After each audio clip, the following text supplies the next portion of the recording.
കർത്താവ് നിങ്ങളോടുകൂടെ, അങ്ങേ ആത്മാവോടും കൂടെ. ലൂക്കായുടെ വിശുദ്ധ സുവിശേഷത്തിൽ നിന്നുള്ള വായന. കർത്താവേ, അങ്ങേക്ക് മഹത്വം. അധ്യായം 1, 26 മുതൽ 38 വരെയുള്ള തിരുവചനങ്ങൾ. അക്കാലത്ത് ഗബ്രിയേൽ ദൂതൻ ഗലീലിയിൽ നസ്രത്ത് എന്ന പട്ടണത്തിൽ ദാവീദിൻ്റെ വംശത്തിൽപ്പെട്ട ജോസഫ് എന്നു പേരുള്ള പുരുഷനുമായി വിവാഹ നിശ്ചയം ചെയ്തിരുന്ന കന്യകയുടെ അടുത്തേക്ക് ദൈവത്താൽ അയക്കപ്പെട്ടു. അവളുടെ പേര് മറിയമെന്നായിരുന്നു. ദൂതൻ അവളുടെ അടുത്ത് വന്ന് പറഞ്ഞു, ദൈവ കൃപ നിറഞ്ഞവളെ സ്വസ്തി, കർത്താവ് നിന്നോടുകൂടെ.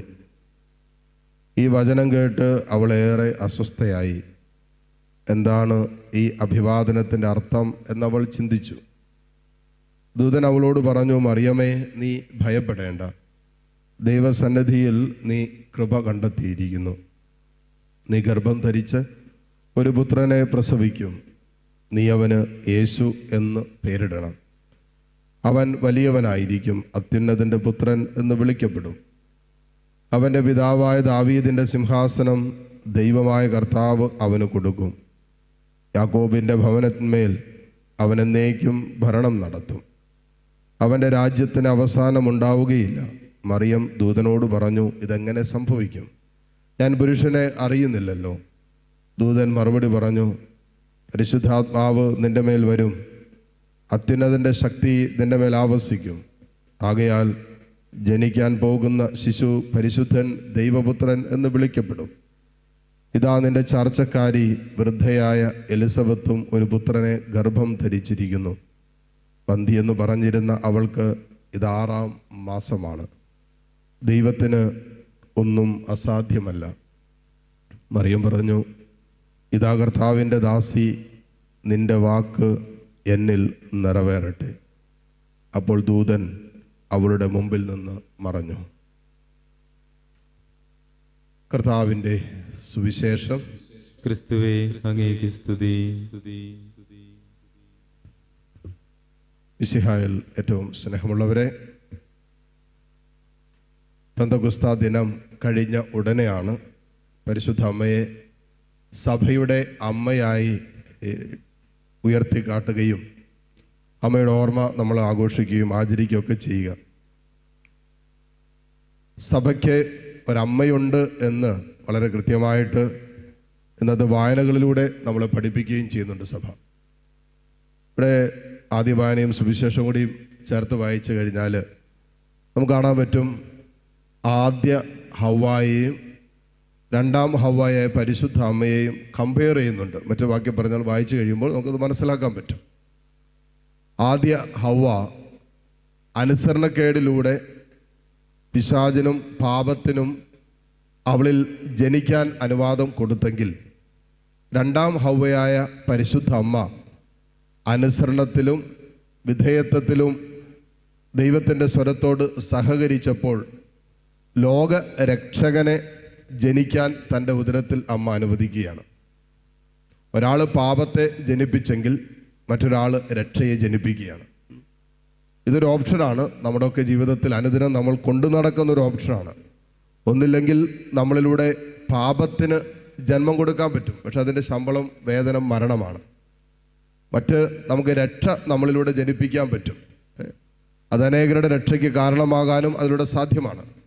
പരിശുദ്ധ അമ്മ ആദ്യ ഹവ്വായുമായിട്ട് കമ്പയർ ചെയ്യുമ്പോൾ, ആദ്യത്തെ ഹവ്വ ദൈവസ്വരത്തെ മാനിക്കാതെ അനുസരണക്കേട് കാണിച്ച് പിശാചിനും പാപത്തിനും തൻ്റെ മേലും വരും തലമുറകളുടെ മേലും സ്വാധീനം കൊടുത്തെങ്കിൽ, ആ ആധാമിക പാപത്തിൻ്റെ ഹവ്വ അല്ലെങ്കിൽ ആദ്യമാതാപിതാക്കൾ ആരംഭിച്ച പാപത്തിൻ്റെ സ്വാധീനത്തിൻ്റെ കെട്ടുകൾ പരിശുദ്ധ അമ്മയുടെ അനുസരണത്തിലൂടെയാണ് പൂർണ്ണമായിട്ടും അഴിയപ്പെടുന്നത്.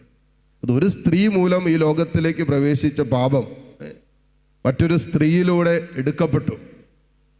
ഒരു സ്ത്രീ പാപത്തിന് പ്രേരണ നൽകിയെങ്കിൽ മറ്റൊരു സ്ത്രീ ദൈവഹിതത്തിന് പൂർണ്ണമായി വിധേയപ്പെട്ടപ്പോൾ രക്ഷയ്ക്ക് കാരണമായി എന്നുള്ളതാണ് ഇന്നത്തെ സുവിശേഷവും ആദ്യ വായനയും നമ്മളെ പ്രത്യേകമായിട്ട് ഓർമ്മിപ്പിക്കുന്നത്. രണ്ടാമതായിട്ട് നമുക്ക് കാണാൻ പറ്റും, പരിശുദ്ധ അമ്മ പൂർണ്ണമായിട്ടും ഇതാ കർത്താവിൻ്റെ ദാസി എന്ന് ദൈവവചനത്തോട് പറയുകയാണ്. നമ്മൾ നിരന്തരം അമ്മയുടെ മാധ്യസ്ഥത്തിലും അമ്മയുടെ ജീവിതവുമായി ബന്ധപ്പെട്ടൊക്കെ നമ്മൾ ധ്യാന വിഷയമാക്കുമ്പോൾ ഏറ്റവും പ്രധാനപ്പെട്ടതായിട്ട് ധ്യാന വിഷയമാക്കുന്നൊരു വിഷയമാണ് അമ്മ എപ്പോഴും ഇതാ കർത്താവിൻ്റെ ദാസി എന്ന് പറഞ്ഞു. ചില സമയത്തെല്ലാം പൂർണ്ണമായിട്ട് മനസ്സിലായിട്ടല്ല. അതുകൊണ്ടാണ് അമ്മയോട് ഈ യേശുവിൻ്റെ ജനനത്തെക്കുറിച്ച് പറഞ്ഞപ്പോൾ അമ്മയ്ക്ക് മനസ്സിലായില്ല. അതുകൊണ്ട് അമ്മ ചോദിച്ചു, ഇതെങ്ങനെ സംഭവിക്കും? അതിനുത്തരം എന്നോണം പരിശുദ്ധാത്മാവ് നിൻ്റെ മേൽ വന്നു കഴിയുമ്പോൾ ഇത് സംഭവിക്കുമെന്ന് പറഞ്ഞപ്പോഴും അപ്പോഴും ഒരു ആശങ്ക മനസ്സിൽ കിടപ്പുണ്ട്. അപ്പോഴും ഇതൊക്കെ എങ്ങനെ സംഭവിക്കുമെന്നുള്ള മാനുഷികമായ ചിന്ത മനസ്സിൽ കിടപ്പുണ്ടാവും. എന്നിട്ടും അമ്മ പറഞ്ഞു, ഇതാ കർത്താവിൻ്റെ ദാസി, നിന്റെ ഹിതം പോലെ സംഭവിക്കട്ടെ എന്ന് പറഞ്ഞാൽ മാനുഷികമായ ഏതെല്ലാം ആശങ്കകൾ നമ്മുടെ ജീവിതത്തിലുണ്ടെങ്കിലും നമ്മളെ ഭരിക്കുന്നുണ്ടെങ്കിലും ദൈവഹിതത്തോട് പൂർണ്ണമായും ഇതാ കർത്താവിൻ്റെ ദാസി എന്ന് പറയുന്നിടത്ത് ഏത് വിഷയത്തെ പ്രതിയാണോ നമ്മൾ ആകുലപ്പെടുന്നത് ആ വിഷയത്തിൽ ദൈവത്തിൻ്റെ സാന്നിധ്യവും ദൈവത്തിൻ്റെ അത്ഭുതവും നമുക്ക് കാണാൻ പറ്റും. പക്ഷേ അത് പറയുക എന്നുള്ളതാണ് ഏറ്റവും പ്രധാനപ്പെട്ടത്. നമ്മളൊക്കെ നമ്മൾ അമ്മയെ ധ്യാനിക്കുമ്പോൾ അമ്മയുടെ വിഷയത്തെയും അമ്മയുടെ ജീവിതത്തിൽ അമ്മ പുലർത്തിയ പുണ്യത്തെയൊക്കെ ധ്യാനിക്കുമ്പോൾ നമ്മുടെ അനുദിന ജീവിതവുമായി ബന്ധപ്പെട്ട് കടന്നു പോകുന്ന ചെറിയ പ്രയാസങ്ങളും വേദനകളും വിഷമങ്ങളും സങ്കടങ്ങളും രോഗങ്ങളൊക്കെ വരുമ്പോൾ നമ്മൾ വൈകാരിക മനുഷ്യൻ വല്ലാതെ അസ്വസ്ഥരായിട്ട് പലപ്പോഴും നമുക്ക് പൂർണ്ണമായി വിധേയപ്പെടാൻ പറ്റണില്ല. ഇതാ കർത്താവിൻ്റെ ദാസി എന്ന് ആ സമയത്ത് പറയാൻ നമുക്ക് പറ്റുന്നില്ല. ധ്യാന വിഷയമാക്കാൻ നമുക്ക് പറ്റും, പക്ഷെ ജീവിതത്തിൻ്റെ വിഷയമാകുമ്പോഴാണ് ഇത് ബുദ്ധിമുട്ടാകുന്നത്. എല്ലാ വേളയിലും അമ്മ ഇതാ കർത്താവിൻ്റെ ദാസി എന്ന് പറഞ്ഞു. അത് ഈ ആദ്യം പറഞ്ഞ ആ അതെ എന്നുള്ള വാക്ക് അവസാനം വരെ അമ്മ തുറന്നു എന്നുള്ളതാണ്. അതുകൊണ്ടാണ് പെന്തക്കോസ്താ ദിനത്തിൽ യേശു വാഗ്ദാനം ചെയ്തു പരിശുദ്ധാത്മാവിനെ. അമ്മ അത് പൂർണ്ണമായിട്ട് സ്വീകരിച്ചു. പരിശുദ്ധാത്മാവിനെ വാഗ്ദാനം ചെയ്തു. അമ്മ പറഞ്ഞു, ഇതാ കർത്താവിൻ്റെ ദാസി.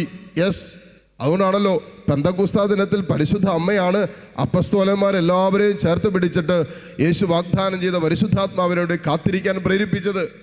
കാരണം എന്താ? അമ്മ പൂർണ്ണമായിട്ട് വിശ്വസിച്ചു. അമ്മ ദൈവം പറഞ്ഞ എല്ലാ ദൈവിക പദ്ധതിയോടും ദൈവസ്വരത്തോടും ദൈവിക വാഗ്ദാനങ്ങളോടും നിരന്തരം ഇതാ കർത്താവിൻ്റെ ദാസി എന്ന് പറഞ്ഞതുകൊണ്ടാണ് ആ യേശുവിൻ്റെ മരണശേഷം പ്രത്യാശ നഷ്ടപ്പെട്ട് നിരാശപ്പെട്ട് ആകുലപ്പെട്ട് ഭയപ്പെട്ടിരുന്ന അപ്പസ്തോലന്മാരെ അമ്മ ചേർത്ത് നിർത്തിയത് ഒരു പെന്തക്കോസ്താ ദിനത്തിന് വേണ്ടി പ്രാർത്ഥനയിൽ അവർ ഒരുക്കിയത്. ഏറ്റവും പ്രധാനപ്പെട്ട കാരണം അമ്മ ദൈവസ്വരത്തെ പൂർണ്ണമായി വിശ്വസിച്ചു എന്നുള്ളതാണ്. അതുകൊണ്ട് അനുദിന ജീവിതത്തിൻ്റെ ഏത് അനുഭവങ്ങളിലും ദൈവസ്വരത്തെ ഹൃദയത്തിൽ സൂക്ഷിക്കാൻ നമുക്ക് പറ്റിയാൽ എല്ലാ അനുഭവങ്ങളിലും ദൈവസ്വരത്തോട് ഇതാ കർത്താവിൻ്റെ ദാസി, ഇതാ കർത്താവിൻ്റെ ദാസൻ എന്ന് പറയാനുള്ള ഒരു അഭിഷേകം നമുക്ക് ഉണ്ടെങ്കിൽ അതൊരു ധൈര്യമായിട്ട് നമുക്ക് മാറും. അനുദിന ജീവിതത്തിൽ ഒരു ധൈര്യമായിട്ട് മാറും. എല്ലാ പ്രശ്നങ്ങളെയും അതിജീവിച്ച് മുന്നോട്ട് പോകാനുള്ള ഒരു ധൈര്യമായിട്ട് ദൈവഹിതത്തോടുള്ള വിധേയപ്പെടൽ നമ്മുടെ ജീവിതത്തിൽ രൂപപ്പെടും. നമുക്ക് അമ്മയുടെ പ്രത്യേകം ആദ്യസ്ഥം തേടി പ്രാർത്ഥിക്കാം. അമ്മയിൽ വിളങ്ങിയിരുന്ന ഈ ധൈര്യം അത് തൻ്റെ വിശ്വാസത്തിലും ദൈവഹിതത്തോട് പൂർണ്ണമായി സമർപ്പിക്കാൻ അമ്മ എടുത്ത തീരുമാനത്തിലും വെളിപ്പെട്ട ധൈര്യമാണ്. ഈ ധൈര്യത്താൽ നമ്മളെ നിറയ്ക്കണമെന്ന് പ്രാർത്ഥിക്കാം.